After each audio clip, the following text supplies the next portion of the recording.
The Path of the Yoga Sutras, A Practical Guide to the Core of Yoga by Nikolai Bachman.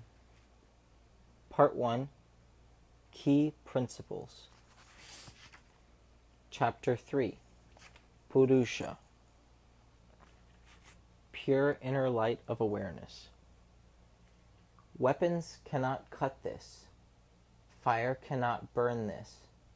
Water cannot wet this, nor can wind make it dry. Bhagavad Gita, chapter 2, verse 23. Seated in our heart and pervading every cell of our body lies a conscious, intelligent awareness. Individual uniqueness is due to our temporary, ever-changing body, breath, and mind.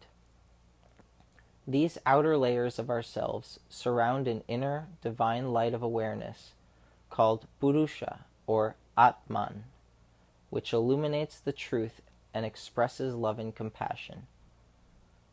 Our thoughts and emotions can distort what we perceive, creating in our heart-mind a cloud that blurs what we register in memory. The process of yoga includes practices to quiet down and clarify our heart-mind so that this inner essence can shed light on whatever we experience and reveal what is true and actual. Purusha is difficult to explain in words or understand intellectually. The rational mind has trouble grasping anything that cannot be perceived by the sensory organs or cannot be constructed based on logic and or hard evidence. Sometimes unanswerable questions, like the koans of Zen Buddhism, serve to shock the logical mind and wake us up to new possibilities. For example, what is the sound of one hand clapping? As we turn our attention inward through introspection and meditation, samyama, the rational mind softens and opens, allowing indescribable experiences to occur. Like the taste of honey, some things can only be known through experience. Most religions celebrate and revere a divinity. Many ancient texts, poems, and songs from various cultures around the world express devotion to the divine. Often the experience of connection with the divine is so inexplicable that metaphor is required just to get an inkling. Nihilism, where the divine is described as not this, not that, not anything that words can convey, is a common technique as well. On the other hand, yoga primarily addresses how we can experience this pure inner awareness.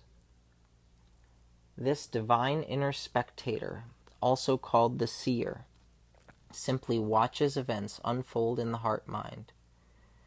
It sees only what the heart-mind presents to it. The Purusha provides the light that shines through the moment-by-moment frames in the heart-mind, projecting our personality out onto the screen of the world. The Purusha is the individual spirit that is part of a universal spirit. The greeting Namaste literally means salutations to you.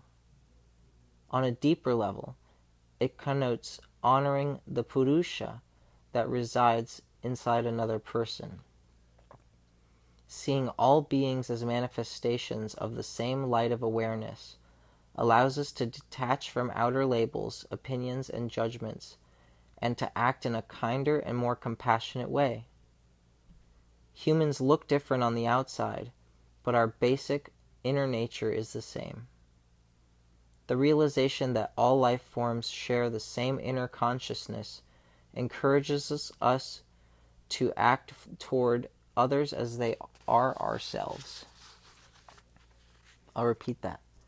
The realization that all life forms share the same inner consciousness encourages us to act toward others as if they are ourselves.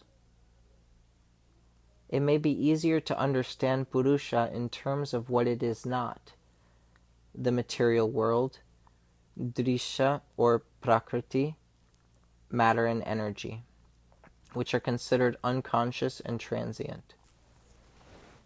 Purusha is the underlying consciousness that pervades every atom of the manifest world, yet is not affected by any of its changes. The background seer can influence our heart-mind by its loving presence alone.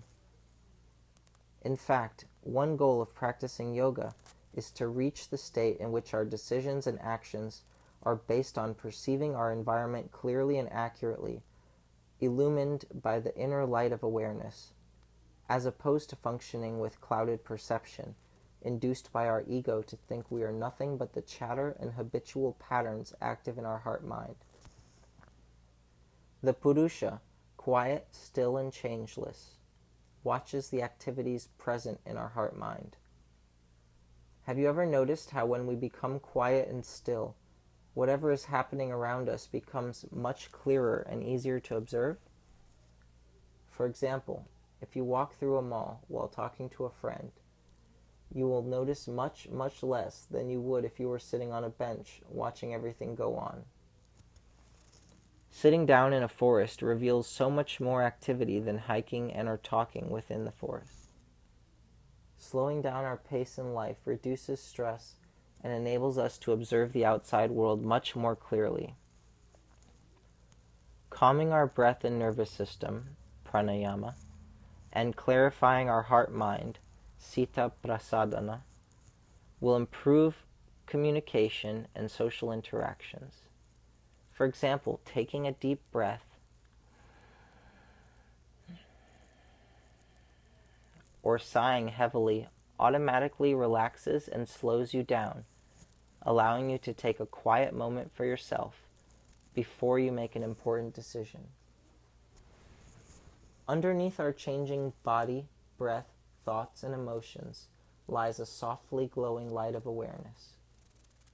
The tools and techniques provided by Patanjali in the Yoga Sutras are all meant to clear our heart and mind for the single purpose of connecting with this Purusha.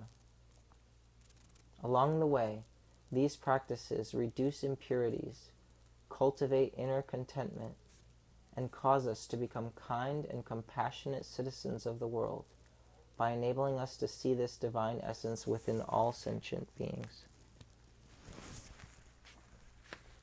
Thoughts. There is an unchanging, pure awareness that illuminates my consciousness. I can catch glimpses of this inner light by quieting my heart-mind and focusing inward. I will practice yoga to clarify my heart-mind and allow the light of awareness to shine through. Exercises. Meditate on the part of you that never changes.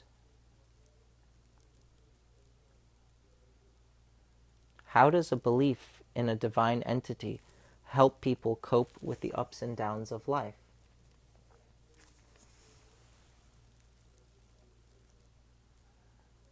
Sit quietly and ponder why the vast majority of the world's population believes in some higher power, even as more and more mysteries are explained by science.